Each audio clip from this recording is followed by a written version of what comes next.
wacha nichukue nafasi hii kwanza kabisa kuwashukuru watu wa Embu.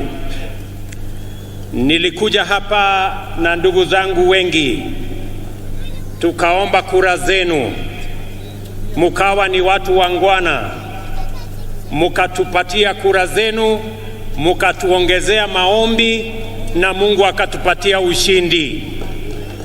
Jameni watu wa Embu, nasimama mbele yenu leo kusema asante sana. Narudia tena watu wa Embu kusema asante sana. Mimi nataka niwahakikishie ya kwamba sisi wote tuliopata nafasi ya kuchaguliwa kutoka MCAs wetu, wabunge, magavana, maseneta, Mheshimiwa Deputy President na mimi hapa, pamoja na mawaziri wetu na wale wote ambao wamepata nafasi ya uongozi katika taifa letu la Kenya, mimi nataka niwahakikishie tutashikamana, tutafanya kazi pamoja ili tutimize malengo yetu ya kubadilisha uchumi wa Kenya na kuhakikisha kwamba kila Mkenya anapata nafasi ya kujiendeleza katika taifa letu la Kenya. Na wauliza viongozi wote, sote tuliopata nafasi kutokana na kura za wananchi hawa, tushikamane, tushirikiane, tufanye kazi pamoja ili tuweze kubadilisha Embu wakati tunabadilisha Kenya. Asanteni tena watu wa Embu kwa msaada wenu, kwa kura zenu na kwa maombi yenu. I want to say thank you very much to the great people of Embu County, as I thank all Kenyans who stepped forward to vote in the last election so that we, as the people of Kenya, can maintain our democratic credentials as a nation that is democratic, as a nation that is built on the firm foundation of multi-party democracy. And now it is our opportunity, all of us as leaders in government and in the opposition, to work together towards making our nation great. On this day, 60 years ago, Kenya formally gained its right of internal government. Madaraka, the mandate of majority African self-determination, was a major step forward. The emergence of this nation as a republic later that year. That first Madaraka Day then was the golden dawn of our country's sovereignty, freedom from colonial oppression, autonomy from racist repression, and liberty from foreign suppression. In fighting for our sovereignty, our noble freedom fighters had primarily waged a political struggle to liberate a people divided, humiliated, and impoverished under a predatory system whose institutions were vicious and extractive. So, although the freedom struggle was political and the first Madaraka Day represented political autonomy, every Kenyan African understood it to mean and to be the beginning of the hard and noble work of securing and enhancing social and economic freedom as well.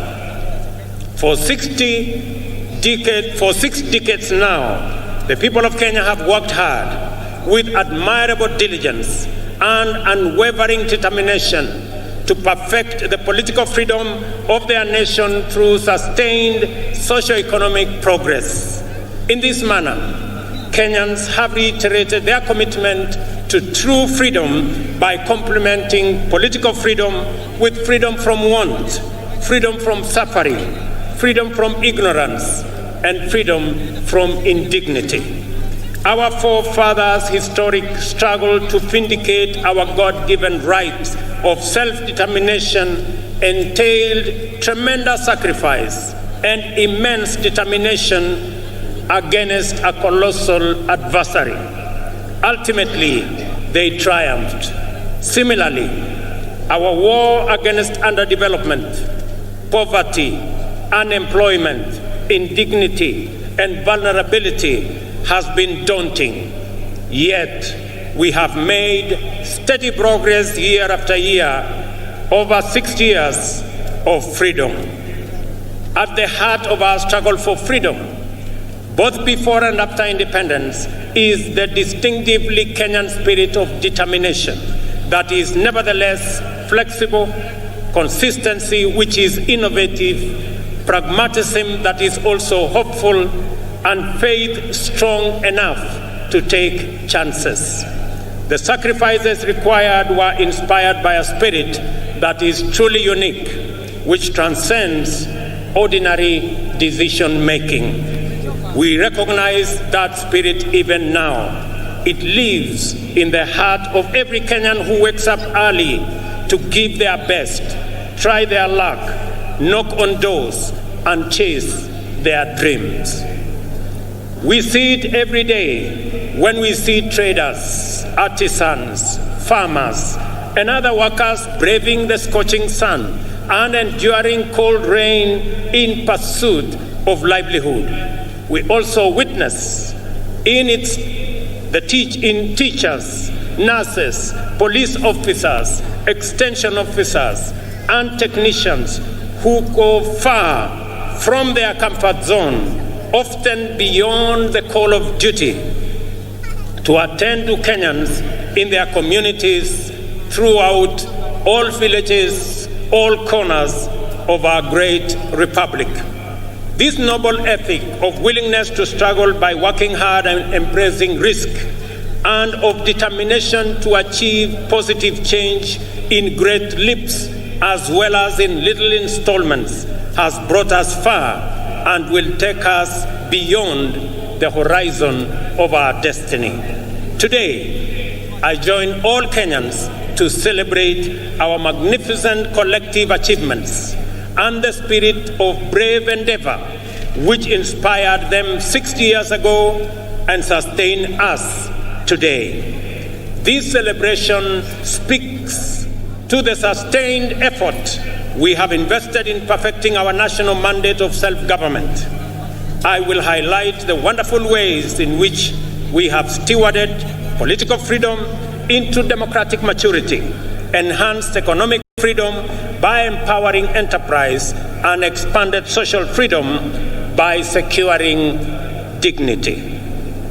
We must never forget that until fairly recently, our country's politics was divisive, violence, do-or-die affair by which neighbors, colleagues, and even relatives were incited into hatred in the name of political competition. In this dark era, the tribe was the fundamental term of all political engagement and the master variable of democratic contest. Many highly respected experts and eminent persons confidently affirmed that Kenyan politics is inherently tribal, and many leaders designed their political parties, policies, and campaigns on the basis of raw political appeals. Leaders also made sure that political discourse revolved around personalities and the private interests of a few privileged individuals and not the aspirations of the majority. Some used political parties as political vehicles to access the high table where important decisions were made and exploited their ethnic constituencies to negotiate a bigger share of public resources as well as positions of power and privilege in the service of private ends.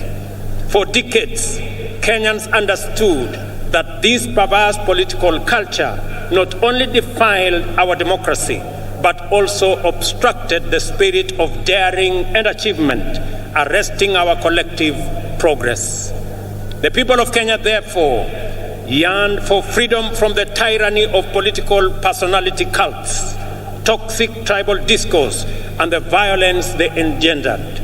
They desired a more unifying, cosmopolitan framework of engagement which promoted the expression of their shared aspirations, encouraged inclusive negotiations, and a collective means of pursuing them. In the last general election, the people of Kenya finally broke free. The campaign was conducted purely on the basis of important national issues, foremost of which were economic issues. Not only did Kenyans reject the all-divisive politics of tribe and tribal chiefs, but they also demanded and interrogated well-considered party manifestos with detailed plans for economic transformation. As a result, although the election was closely contested, it was the most peaceful in the multi-party era in Kenya. And I want to congratulate all Kenyans for being participants in this great feat. Our public discourse and political discussion and the agenda of social debate has changed for good. Substantive policy issues continue to define the national conversation well beyond the election. At the moment, there is a robust debate on the finance bill taking place everywhere in this country, in churches, social places, formal and informal workplaces, all media platforms, and busy markets, as well as in urban and rural gatherings. We are truly a trailblazing nation. Many countries struggle in vain to generate a national debate on public financing, taxation, or other policy issues. In Kenya, we have easily sustained intense discourse on the finance bill and the affordable housing policy for weeks now. The debate has remained issue-oriented, and there is no hint of divisive ethnic rhetoric at all. The cost of living is keeping all leaders, including myself, awake, and this is precisely as it should be. Superficially, the intense national debate on housing is not about whether it is a tax or a contribution. The attention sharply focused on the housing contributions is an implicit expression of ownership. People desire better information and stronger assurance regarding the custody, security, investment, and return on their money. That is phenomenal. People are interested. How will their money be? Will it be safe? Will it be stolen? How is it going to benefit them? And how are they going to get a fair return for their contribution? I want to assure the people of Kenya that those questions will be answered. More encouragingly, the discourse on public finances and housing fund has opened our eyes to our emergence as a stakeholder republic. Kenyans today, more than ever, are fully involved citizens in shaping public policies and making institutions accountable in the manner in which they run national affairs. This is the vision of Madaraka expressed in the first article of our Constitution. All sovereign power belongs to the people of Kenya. We have crossed a fundamental a decisive threshold in the history of our political freedom and democratic maturity. Today, Kenyans of this generation honor patriots who went before us in this celebration of a noble and historic achievement. Kenya also set a new high in election management by deploying a secure, freely accessible public portal which accurately and faithfully relayed vote tallies in the last election, enabling Kenyans and indeed anyone else to compare and verify tallies and ascertain results. This enabled the IEBC to credibly declare and certify the winners of elections and to establish before court, in response to petition by dissatisfied candidates, that the elections met the constitutional threshold as simple, accurate, verifiable, secure, accountable, and transparent. In fact, the openness and credibility of the 2022 election are affirmed by the fewer petitions filed, 124 petitions compared to 303 petitions in 2017. The economy was the most important issue on which the last election was canvassed. The people of Kenya, in their multitudes, made their voices heard, their ideas clear, and their desires known. From Busia to Banisa, Lokichogio to Lamu, Magadi to Moyale, Mandera to Migori, and everywhere in between, the people said they wanted to transform our economic system, democratize opportunity, enhance inclusion, and reduce exploitation. Instead of the traditional campaigning of confrontation, incitement, and division, the last campaign became a sustained national debate on the most pertinent economic issues: the millions of our unemployed youth, access to affordable credit, inclusive financing, promoting the robust expression of the legendary Kenyan hustling spirit through MSMEs, and the facilitation of individual enterprise by enhancing market power through collective interventions like the Chama and SACCO. This is how Kenyan entrepreneurs desired to secure access to credit, do savings, access the market, social security, and health insurance. By paying attention to their aspirations, we established that Kenyan entrepreneurs desire to pursue success through enterprise, which makes positive measures to ensure that no one is left behind or no one is exploited. It is an enterprise culture which encourages the pursuit of individual aspirations through collective systems, which empower every person to succeed within the context of a thriving community. In the course of consultations with Kenyans at the grassroots throughout the country, we identified a number of barriers to effective realization of their economic well-being.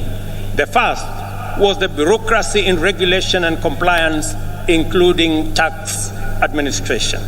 Second, the extreme informality of most enterprises, which effectively relegated them to the margins of empowerment, facilitation, or even recognition as lawful undertakings. Third, was the misconception around expanding the national tax base. Is it about people paying more or more people paying? The answer lies in empowering more Kenyans to enter the taxable income category through intentional effort to create millions of new jobs and millions of new taxpayers in due course. Fourth, a huge number of Kenyans, about 10 million, had either been blacklisted by the credit reference bureaus of an inability to pay loans advanced by financial technology platforms, or were struggling to pay. Other lenders required hefty securities and valuable assets as collateral, yet these struggling entrepreneurs required financing to acquire such assets. It was clear, therefore, that the prevailing financing and credit facilities were not supportive to the profitable existence of micro, small, and medium enterprises. Self-employment accounts for 51% of all jobs in our economy. 83% or 15.3 million jobs are in the informal sector, and only 3.6 million jobs are in the formal sector, representing a paltry 17%. Considering this employment landscape, it was imperative that we attend to the interests of these undeserved and underserved majority of workers urgently, resolutely, and effectively. This engagement with business community inspired the creation of the Financial Inclusion Fund, or the Hustler Fund, to eliminate the financial cost, delay, and bureaucracy entailed in complying. The facility employs the latest fintech powered by Kenyan telecommunications corporations. The Hustler Fund also re-engineered the idea of collateral by deploying the borrower's credit score as effective security. Without a doubt, the Hustler Fund has been more than transformational. In fact, it is revolutionary. On its way to becoming effectively the biggest financial institution by the number of borrowers and active loans, the Hustler Fund also turned around the country's fintech, transforming it from a predatory ecosystem to a more responsive one. As a result, Kenya's digital economy has received a tremendous shot in arm, as demonstrated by reports that Safaricom alone has enrolled at least 2 million new subscribers into their financial ecosystem, courtesy of the Hustler Fund. Today, as we celebrate progress in achieving economic freedom, we also celebrate our digital economy. Powered by our famous fintech community, Kenya's legendary spirit of enterprise has entered the digital space. Kenyans responded to this promise of economic freedom in unequivocal terms.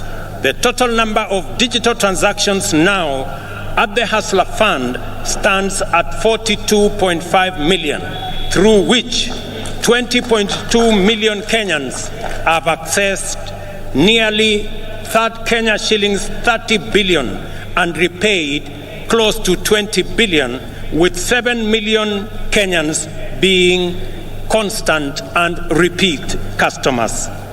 Not a single shilling has been stolen through corruption, and borrowers do not need to know anyone, bribe any official, or go through any complex bureaucratic procedures to access the Hustler Fund.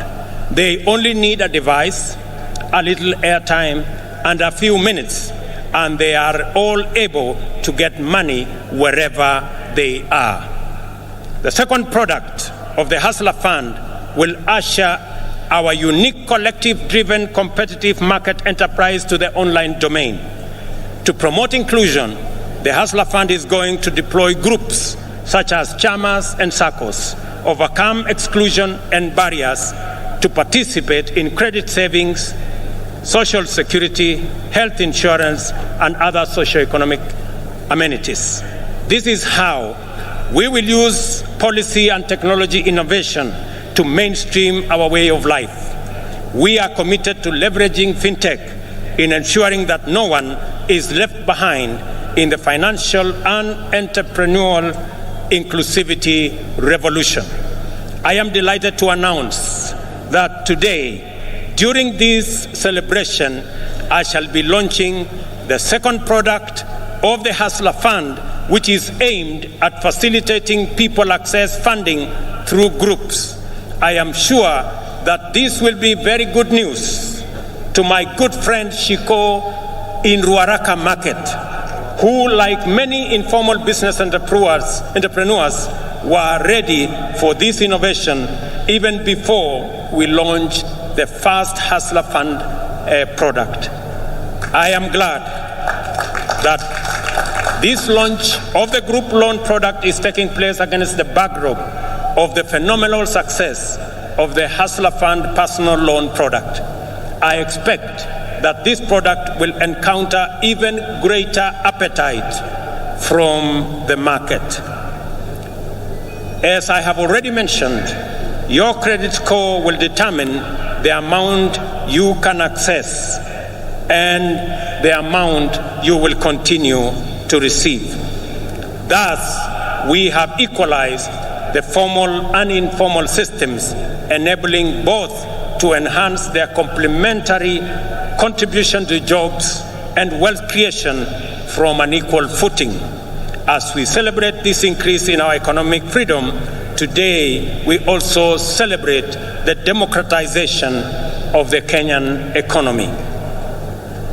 This is why more Kenyans are taking part in the robust conversation about our economy. The conversation is inclusive, focusing on the proposals to raise revenues, to discourage imported goods that can be manufactured locally so as to grow local manufacturing and enhance export competitiveness. In this debate, Kenyans are interested in how government will create the 1 million jobs it has committed to provide through the affordable housing program. I know many people have questions about how and why are we having a conversation about housing in the Republic of Kenya. And progressively we are answering the how, we are answering the why, and we will answer every other question. Because right here in Embu, and as we do in every part of Kenya, we have our own citizens, millions of young people who do not have a job. We have 5 million Kenyans across Kenya, young people out of school, out of college, out of universities who do not have a job. It is our collective responsibility to think about the 5 million young people in Kenya who today walk our streets, walk our villages, in our townships, in our markets, and yet they do not have an opportunity to deploy their energy, their knowledge, their education in making a difference in their lives and making a difference in our nation. And I want to encourage all of us as the people of Kenya, as we look into this opportunity. I know many people are asking, how is it my business? How is it my responsibility? I have had many ask me, Mr. President, how is it my responsibility to think about those who do not have jobs? How is it my responsibility to think about the people who live in slums? 7 million Kenyans who live in slums, in indignity, without toilet, without running water, without roads. How is it my business? Let me ask the people of Kenya, if our freedom fighters, the people who made the ultimate sacrifice and lost their lives in liberating our nation, if they had asked the question that how is it their business, today we would continue to have been slaves of our masters if they asked themselves that question. It is our opportunity, as they did, to liberate our country. They went beyond the call of duty. They did not ask how is it their business to make the ultimate sacrifice to liberate our country. I want to ask every citizen, it is our responsibility collectively to think, to plan, and to ensure that the 5 million young people in our who today do not have jobs, have jobs. It is our responsibility to ensure the people, 7 million of them, who live in our slums, including Shauri Yako here in Embu. I was here last week and I was informed about Shauri Yako. The people who live in Shauri Yako deserve a decent house, and it is our responsibility as we implement the housing plan, not just to create jobs, at least 1 million jobs every year.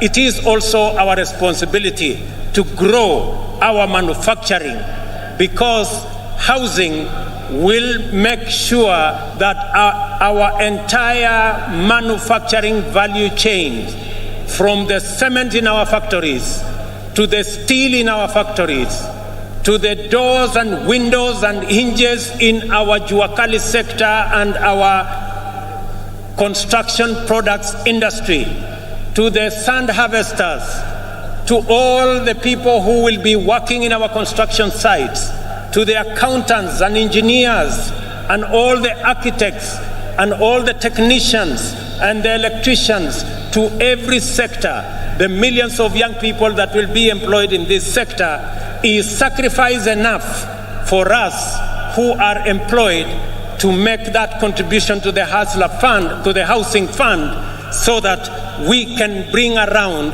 the change that is going to take our country forward.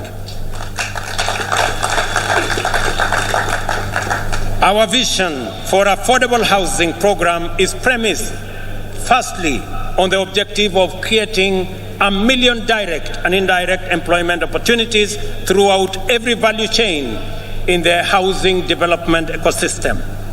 A single housing unit is capable of employing 3 to 5 workers directly and an additional 8 workers indirectly in the manufacturing of construction products, in transport, in logistics, and in all other sectors that contribute to the housing and construction industry. Secondly, the objective of affordable housing is to increase the number of homeowners and to transition more Kenyans from rent paying in informal settlements, in slums, and we have 1,411 slums in Kenya. We should transition those people, my countrymen and women, into homeowners. They should live in dignity like the rest of us, because we owe them a duty of citizenship and a duty of comradeship as we live in one country. I want to ask every parent, I want to ask every Kenyan that rather than ask, how is it your business? We must know that it is our business, because the 5 million young people are our children. They are our citizens. They pay taxes. And when we transition them into jobs, we are building a bigger pool of taxpayers. The conversation we have today in Kenya is different.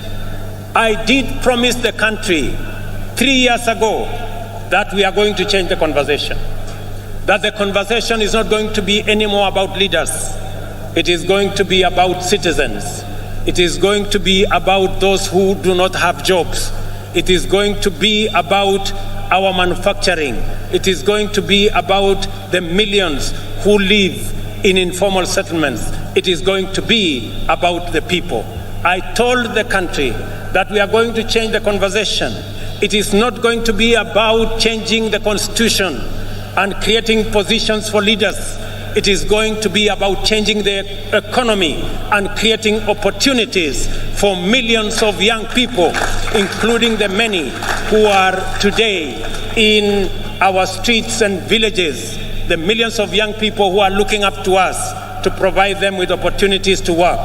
It's going to be about the ordinary people who work in the manufacturing sector, the people who also wants to contribute, to be taxpayers, but because they have no jobs, they cannot pay tax. I promise the country that it is not going to be about sharing power. It is going to be not about sharing power by the elite and by leaders. It is going to be about empowerment of every citizen, empowering our farmers to produce more so that we can get ourselves into food security, empowering our young people with jobs so that they too can contribute meaningfully to our economy and meaningfully to our taxpayers. It calls for us the empowerment of every citizen and every business person so that we can contribute to the economy of our country. I want to promise you, ladies and gentlemen, that that effort is on course, and together we are going to move in that direction.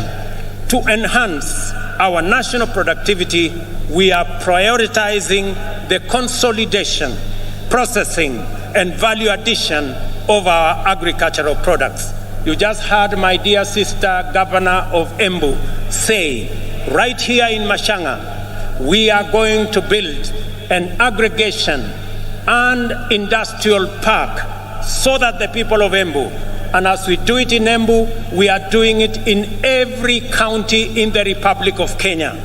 Last week, we advertised the first 14 agricultural aggregation and industrial park that will be built in every county so that we can consolidate our agricultural produce. We can provide for value addition. We can provide for agro-processing. We can enhance our manufacturing, create jobs, create value, and enhance the earnings of every farmer as we get rid of brokers, as we get rid of cartels, and ensure that we protect the hard-earned and the sweat of farmers in the Republic of Kenya. Additionally, the government of Kenya will step up the establishment of 5 additional export processing zones in the coming year in Sagana, in Thika, in Joro, in Eldoret, and in Busia to complement the one in Athi River, the one in Dongokundu, and the one in Naivasha, because we believe that additional processing capacity, focusing on our exports that have come down in the last 10 years from 28% of our GDP to just around 10% of our GDP, that we need new impetus, we need new thinking, we need new infrastructure to be able to drive our exports. And that is why we are expanding our processing capacity in our export processing zones, in our special economic zones, and at the same time, we remain firmly committed to the Continental Free Trade Area and the effective implementation of the Africa Continental Free Trade Area. Just this week, we concluded a working retreat for trade ministers of the Continental Free Trade Area with the private sector. I am glad to welcome to this gathering the delegation that has been holding Africa private sector discussions in Nairobi, led by my brother, the President of Comoros, His Excellency Azali Assoumani, and one of the most foremost champions of the Africa Continental Free Trade Area. It is also gratifying to note that the champion, the former president of Niger, is right in our midst. It's also gratifying to note that 11 trade ministers are here today from different countries in our continent. I wish to recognize the following delegations led by the ACFTA Secretariat. Delegation from Comoro, are they here? Wasimame? The delegation from Comoro, thank you very much. The delegation from Niger, thank you very much. Delegation from Central Africa Republic, the delegation from Chad, thank you very much, they are there. The delegation from Namibia, the delegation from Djibouti, the delegation from Côte d'Ivoire, the delegation from Nigeria, the delegation from Botswana, the delegation from Ghana, and the delegation from Burkina Faso. A significant portion of household budgets, as we all know, goes to food, a major component of the cost of living. Understandably, there has been animated engagement on this subject after a prolonged drought which pushed the entire Horn of Africa region to the brink of famine. Widespread shortages of staple foods have driven food prices beyond the ability of many households to afford them. Enhancing food production is an intervention with multiple fundamental implications. It promotes access to affordable and adequate food and nutrition for the majority. It also increases food supply, lowers prices, and thus reduces the cost of living. Moreover, subsidizing food production increases jobs and productivity in the country's biggest employer, the agricultural sector. In keeping with our commitment in this critical sector, we have registered 5 million farmers nationwide. These farmers immediately became eligible to receive subsidized fertilizer, and those who stepped forward received their full fertilizer requirement, unlike in past seasons when the allocations were rationed. As a result of these measures, Kenyan farmers have been able to plant an extra 200,000 acres this year by using an additional 2 million kilos of seed beyond what was planted last year. As international petroleum prices continue to rise beyond reach, the cost of fuel locally rises steeply. Transport, as a component of household budget, is affecting the cost of living. We have to liberate Kenyans from the reliance on transport that depends on petroleum. For this reason, we are rolling out an electric vehicle public transport system which will bring down the cost of transport significantly. Our border industry is about to experience inclusive transformation through the introduction of more efficient, affordable, and clean motor vehicles. With this intervention, owning and operating a border will become affordable, secure, and profitable. I am eager that this information reaches the seconder of my presidential nomination, Mr. Calvin Ochieng, who operates in Kilimani, so that he can escalate his hustle to the next level. I have some good news for my border friends. When I went around the country, they stepped forward and they told me they are victims of an exploitative financing system. I want to tell them, my good friends, I have some good news for you. We are developing, and by September this year, we will have a mechanism where you can get your border that does not need petrol, that will be run on electricity, one that is financed by not a predatory system, but one that respects the interests of those who purchase the borders. A healthy nation is liberated from human suffering and empowered to pursue their livelihoods and dreams without the hindrance and underperformance associated with ill health. A healthy nation is a happy nation.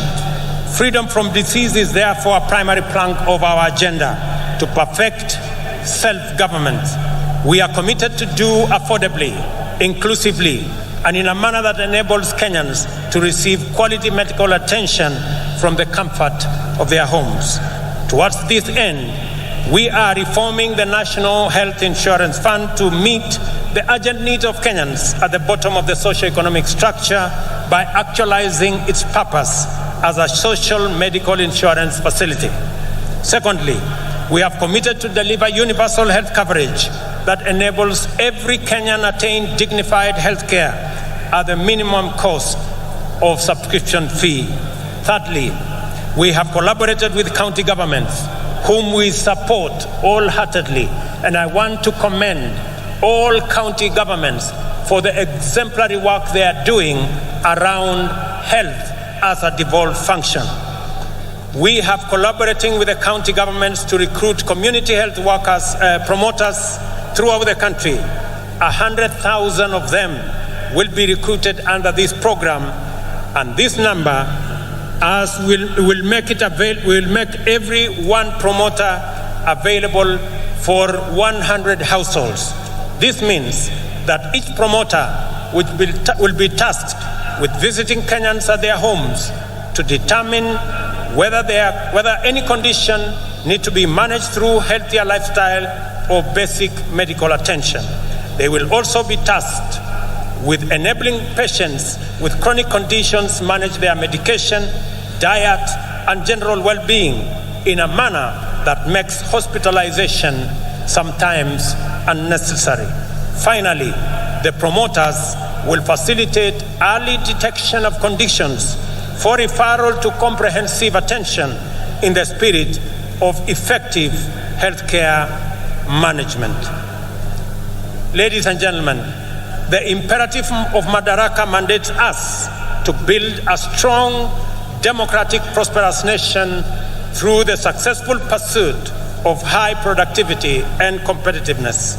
Industrialization and technology innovation is one such movement. All these things require people who are all empowered with knowledge, skills, and understanding, not only to effectively participate as informed citizens of a democracy, but also to pursue meaningful livelihoods and perform their share of economic production, and even go further and imagine, create, and build the Kenya of our future. Education, therefore, matters for our freedom and self-reliance, and is the enabler and optimizer of every other undertaking. We have taken all possible measures and pursued every available option to actualize our vision to make education at all levels accessible, affordable, and inclusive, and removed social and economic barriers to the attainment of the highest education by all Kenyans. Beyond subsidizing primary and secondary education in all our public primary and day secondary schools, we have reimagined higher education financing to deliver equity and broader access to all Kenyans, with special attention to enabling the most vulnerable learners to realize their right to education.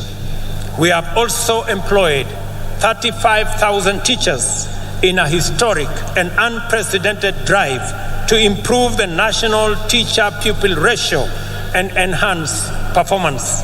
Additionally, we are redesigning the competence-based education curriculum to make it responsive to our education needs at the point of our social, cultural, and economic development. Finally, the National Open University will obtain its charter in the course of this month, and as we speak, courses are being uploaded for commissioning, and later this year, Kenyans will have the opportunity to go to university from the comfort of their homes online. For long, tertiary education in Kenya has been a privilege for the most fortunate, while university education was the exclusive entitlement of the elite. Not anymore. A month ago, I unveiled a new funding model for higher education that will make the universities and technical training fully inclusive, financially robust, and capable of competing with their peers globally, while contributing to our national socio-economic transformation through innovation, research, and development. The model is aimed at financially supporting increasing numbers of students enrolling in these institutions and ensuring that those from households at the bottom of the socio-economic structure enjoy equal education opportunities. The eternal conundrum of Kenya's integrity agenda revolves around the question of who will watch over the trustees of public interest and who will watch over the watchman. These questions do not arise because we have low trust. Rather, they exist because we have high expectations. Given that these expectations are legitimate, in a technologically driven new millennium, we are increasingly resorting to technology as the answer to our transactional efficiency challenges. From the election results portal for our democracy to the Hustler Fund for MSMEs and the means testing instrument for higher education, as well as registration of farmers and distribution of fertilizer, digital technology is enabling the government to deliver services efficiently and to give citizens confidence that the system is fair and incorruptible. We must therefore take a moment today to celebrate technology in general, and in particular, Kenyan fintech and other innovations that are making it possible for us to serve Kenyans to the best possible standard. I remind all Kenyans who work in technology and everyone who uses technology that our forefathers fought with basic technology against a technologically superior superpower and won our freedom. We have a duty to deploy the best innovations and technologies to make Kenya efficient, competitive, and prosperous. I am persuaded that technology holds the key to improving efficiency, enabling inclusion, promoting transparency and integrity, deepening trust, and strengthening public confidence in government service provision. This is the reason why we are digitizing government information and taking public services online. On this day, I invite all Kenyans to embrace the new era of e-governance, which empowers people everywhere, including the majority at the bottom of the economic structure, to access government services at their convenience through their mobile devices. Since the advent of e-citizen, government gradually increased the number of services available on the platform from 391. The rate of increase of onboarded services is now shifting to a new radical trajectory. Today, 3,770 services have been onboarded and fully operational. Another 3,000 are on course to being completed. We expect 5,000 services to be online by the end of this month. Our ambition is to offer every government service on e-citizen platform by the end of this year. Finally, as we contemplate all the achievements we are celebrating today, let us reflect on the noble motivations and visions which inspired our heroic freedom fighters to make such immense sacrifices for the sake of freedom, not just for themselves, but also for the rest of their people who were not willing or able to join the struggle. Why did these heroes embrace such profound risk and danger in pursuit of a benefit that everyone else would enjoy? The answer must not only define our attitudes to public service, but it must also shape our understanding of the reasons and values that underlie collective undertakings and social policies. For our freedom fighters, a country in which anyone was unfree and oppressed was not worth living in. We have a duty to translate these truths into our political, social, and economic affairs. Our collectivist spirit that anchors competitive individual enterprise encapsulates this magnificent ethos. We owe each other certain duties as members of a community that we call a nation. Whenever we can do anything to make another person's life better, at no or little cost to ourselves, we have a solemn obligation to proceed and do it.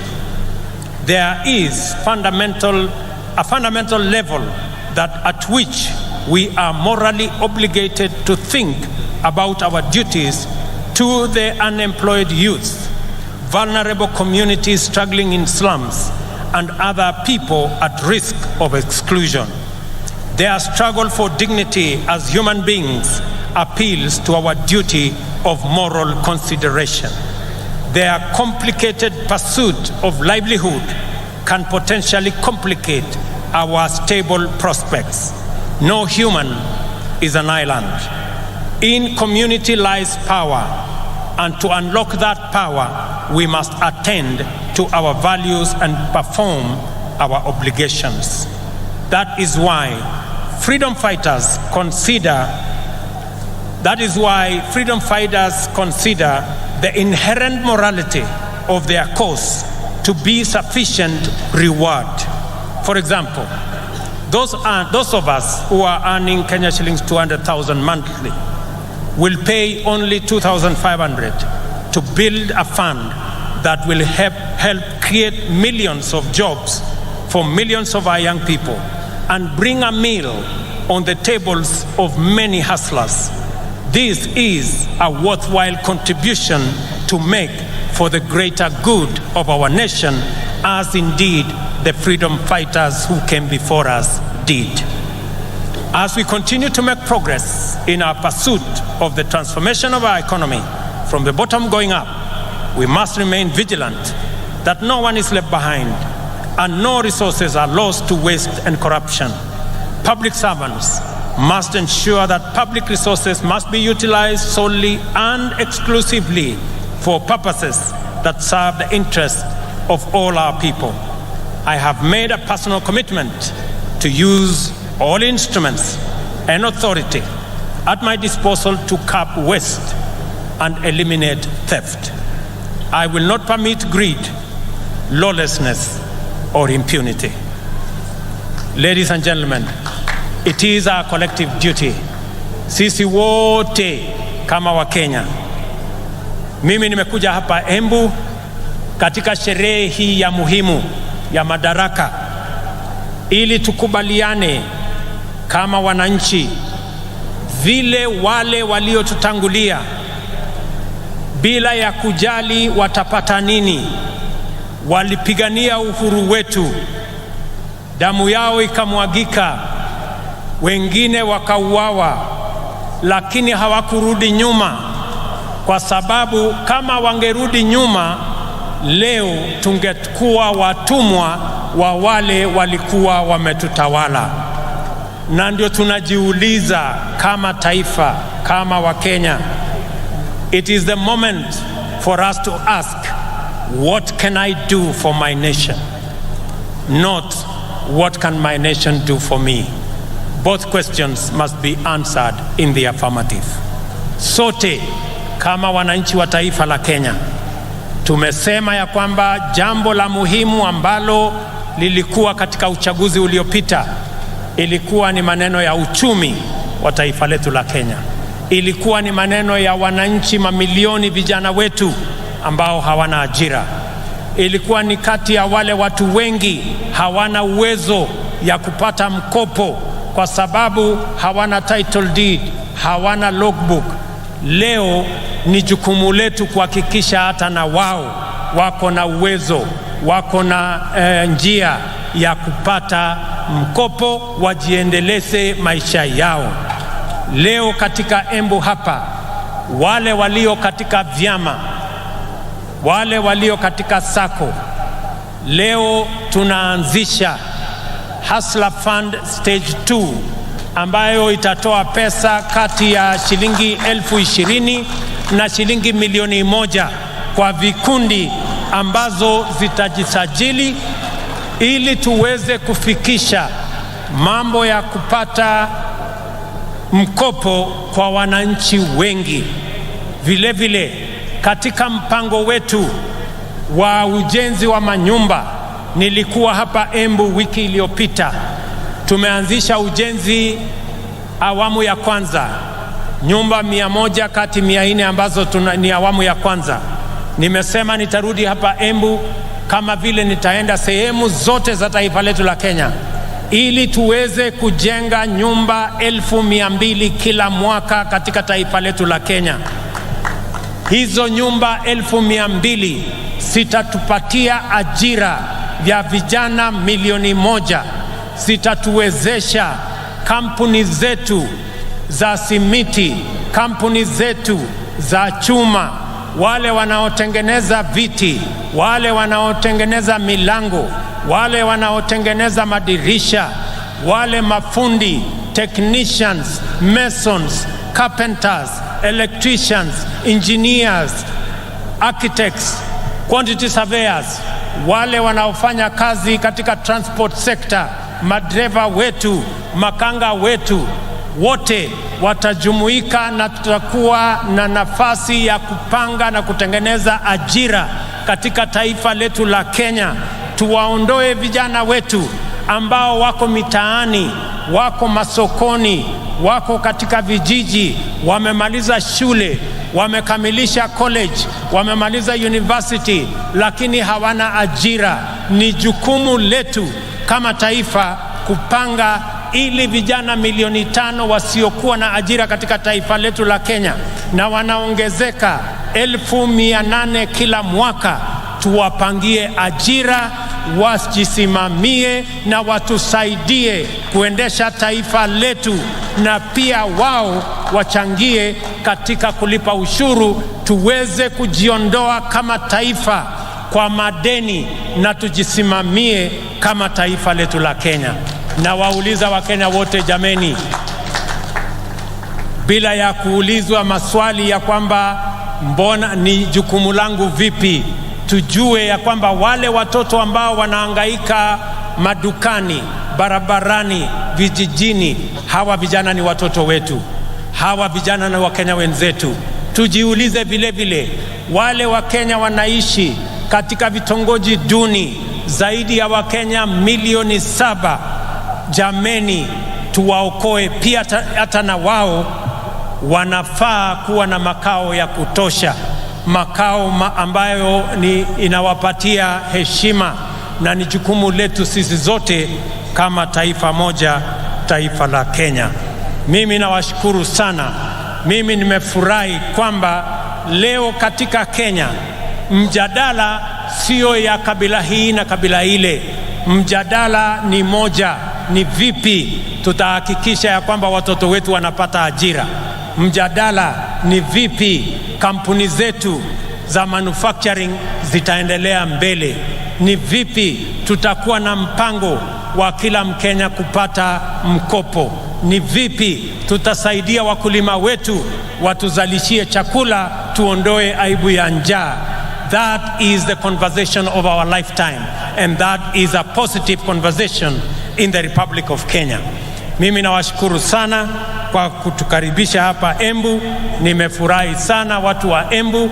Nimesikia yale kiongozi wenu, wabunge wenu wameniambia kuhusu barabara zenu. Barabara ya kutoka kule Mashanga mpaka PI nimesikia. Barabara ya Kiritiri, Kanywambora nimesikia. Barabara ya hapa chini Ena mpaka Kavue nimesikia. Na haya mambo yote tutajipanga, na sote tukiwa na mpango huu, tukipanga vizuri vile tutakuwa na pesa ya ushuru ya kupeleka taifa letu la Kenya mbele, tutajiondoa kwa madeni na tutakamilisha miradi yetu yote. Nimewasikiza vile vile kuhusu mambo yenu ya maji. Najua na mnaelewa ya kwamba tuko na mpango ya mambo ya maji. Hapa Embu tuko na damu ambayo tutajenga pale Kamumu. Tuko na damu ya Dhambana, tuko na damu ya Dhoshi, na tuko na damu zingine ndogo ndogo ambazo tutakubaliana na viongozi wenu, wabunge wenu pamoja na county government yenu. Iko katika mipango yetu.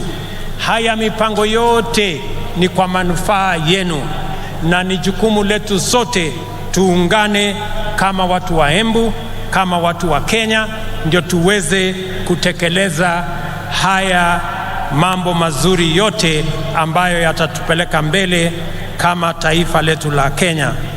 Najua vile vile mjumbe wa kutoka kule mbele aliniambia kuhusu barabara ya Kekunyari, Karii, Ishara.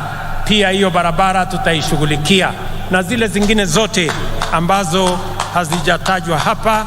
Mimi nataka niwaambie ya kwamba tuko pamoja, tutashirikiana pamoja. Watu wa Embu tumekubaliana? Embu tumekubaliana? Mimi nataka nisikie sauti yenu. Tumekubaliana watu wa Embu? Hebu nisikie sauti yenu tena watu wa Embu kama tumekubaliana. Asanteni sana. It is now my honor and pleasure to introduce and officially launch the second product of Hustler Fund, the Hustler Group Loan. Lakini tutaangalia pale kwa mtandao kidogo. Sasa vikundi kote nchini vinaweza kujiwezesha kwa kuweka akiba na kupata mikopo ya bei nafuu kupitia simu wakijiunga na Hustler Fund.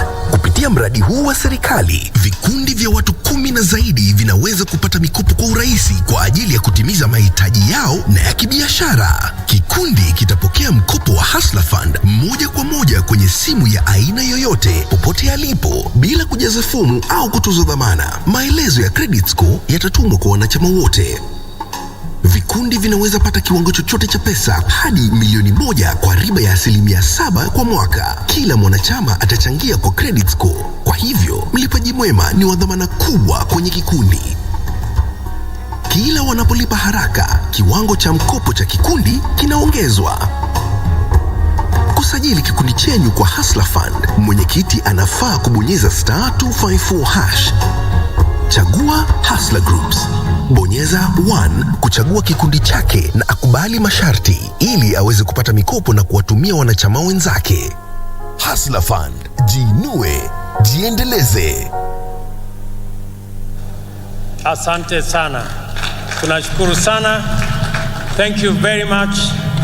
God bless you, the great people of Embu. God bless our great Republic of Kenya. Asanteni sana watu wa Embu.